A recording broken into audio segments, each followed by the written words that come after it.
What's good, chat? Welcome to the deeper level. This video is a little unique, so I'm doing this differently because I didn't want to just stream a video in the back. I wanted to actually have an opportunity to talk to you so that you could actually see my face and see my facial expressions. Because let me tell you, when I say that I am excited for this game, Suicide Squad Kill the Justice League, I mean exactly that. But listen, do me a favor. I'm sure you can tell by the thumbnail that I'm going to be doing my hands-on impressions of the alpha test and let you know what I thought about it while I was playing the game.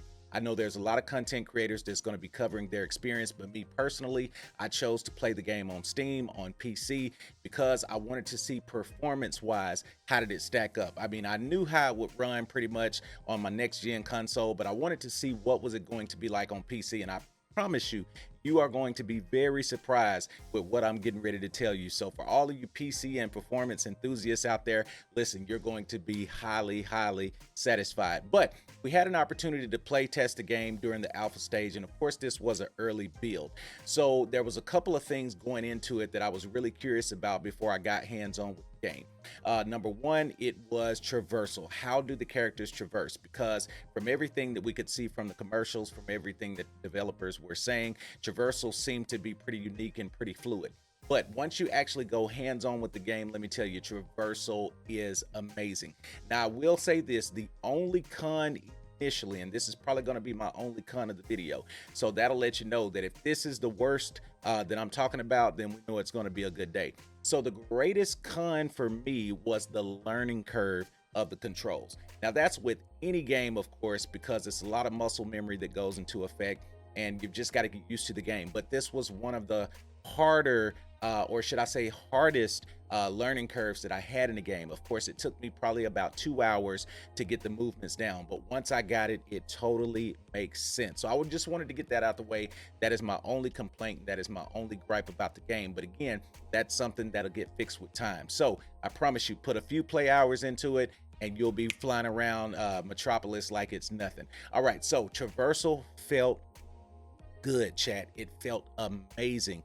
Flying around Metropolis, just seeing the different murals and stuff, how they've got it decorated, all of the lore in the world. It's huge. It's twice the size of Gotham in the Gotham Knight series. Let me tell you, it is a big open world. And of course, the way that the characters interact with one another, the voice acting is top notch. Personally, I played with Deadshot, and let me tell you, Deadshot was amazing to traverse with and to control. Of course, I was using the sniper rifles. Now, I did put maybe about 6 to 7 play hours into the game, because this particular week I had some PC issues. I've got 2 computers, and I'm going to be talking about that in just a second. But my main computer started having some RAM issues, so I actually had to fix that computer and game on my other PC. But I'm glad I did, because I got to see the differences between performance on both. So I'll be talking to you about that in just a second. But traversing around Metropolis was super fun. The shooting felt really crunchy, felt really on point. For this to be a looter shooter, let me tell you, the shooting is amazing. And let me just say this, the sooner you accept this game for what it is, the fact that it is a looter shooter, the more you can move forward of what it's not. Because a lot of people are still hung up and thinking this is supposed to be an Arkham game, in a sense that it plays like Arkham.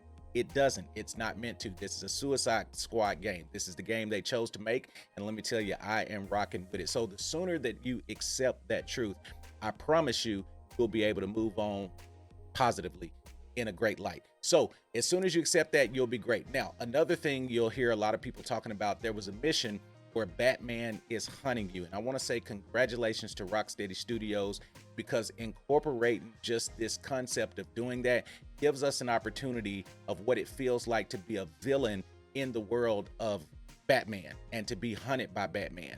There's a lot of anxiety, because let me tell you, you don't know where he's going to pop out at. They've got you going through dark buildings. They got you going through dark corners. And then you couple that with playing with friends. He's hunting all 4 of y'all at the same time. And let me tell you, he is individually taking each one of us out. And it was amazing. Just the anxiety to get to experience what it feels like to be a villain and Batman is out there. I'm telling you, great job to Rocksteady Studios and the development team for even thinking about incorporating that, because that is a great way to make use of just the lore of Batman. So now we get to see what it feels like to be a bad guy and to be on the opposite side of Batman. And let me tell you, it's not a good feeling, chat. you will have anxiety through the roof. So I promise you, when you play through that part, you're going to be super amazed. Now, of course, I did put enough playtime in the game to where I actually did get legendary weapons to drop. I think I got 2 legendary weapons. I got a legendary sniper, and then I got a legendary SMG.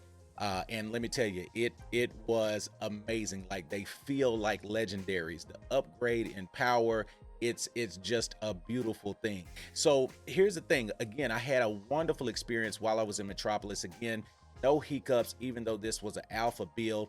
My PC ran it great. The performance was top notch. Now let's talk about PC specs, because again, this is the main core of what I wanted to talk to you about today, because all of the creators are going to be sharing their experiences, but I'm going to be sharing some stuff for those of you who are thinking about PC. This is definitely the way to go. All right, so I have 2 different monitors, as you can see in the background. All right, I've got one widescreen monitor, and then I've got an ultra widescreen monitor. All right, so the game does display in 16.9 format, 21.9 format, and then 32.9 format. And let me tell you, it's not stretched out. It automatically adjusts. So on my ultra wide, it displayed just as great as it did on my super ultra wide, or on my widescreen, and then also on the 16.9 aspect ratio. Now, as far as FPS, because this is a huge one, I'm not sure about consoles, but I can speak to PC. It is 120 frames per second option. I'm going to say that again. There is 120 frames per second option, and let me tell you, it runs amazing. Now, the type of computers that I'm playing on, of course, I've got a 4090 build, a RTX 4090. That's the one that started experiencing RAM issues. So I switched down to my 4070 Ti RTX. All right, so I'm running a 4070 Ti RTX, and let me tell you, that ran it perfectly. Still getting 120 frames per second. Of course, there are options to see the FPS displayed on screen. So again, once you go into the settings and the options, I was playing in 34 by 40, 1440p, and then also 5120 aspect ratio. And let me tell you, it just was amazing. It ran it perfectly. So there's a lot of options for PC. Now, I'm also ordering right now as we speak one of the new 4K OLED monitors that just dropped and was displayed at CES this year. So they are available on Dell Alienware, and I'm gonna see what that looks like. But every time I made a setting or switched it to a different monitor,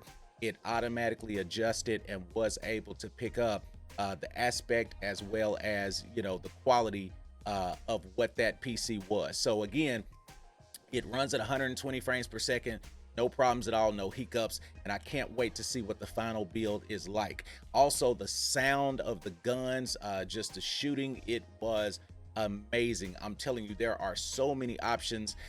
Again, I didn't want to get lost in just looking at the options. I was also trying to balance my time and play the game as well. But again, I've become a PC gamer as of late, and I'm telling you, if you are a PC gamer, you will not be disappointed. It supports every aspect ratio. It supports you know, every quality, you know, whether it's 1080p, whether it's 1440p. Again, I didn't have a 4K monitor, so I can't say whether it supports 4K. I'm pretty sure that it does, but again, I'm going to get a 4K monitor just to test that.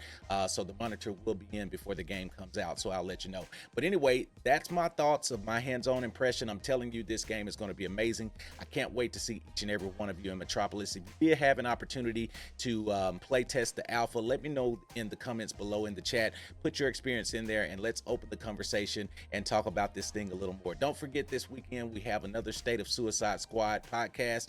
Creators are going to be coming here for the roundtable, and we've got a lot to discuss. This is Deeper Depths signing out on the Deeper Level, and I'll see you again on the next video. Peace.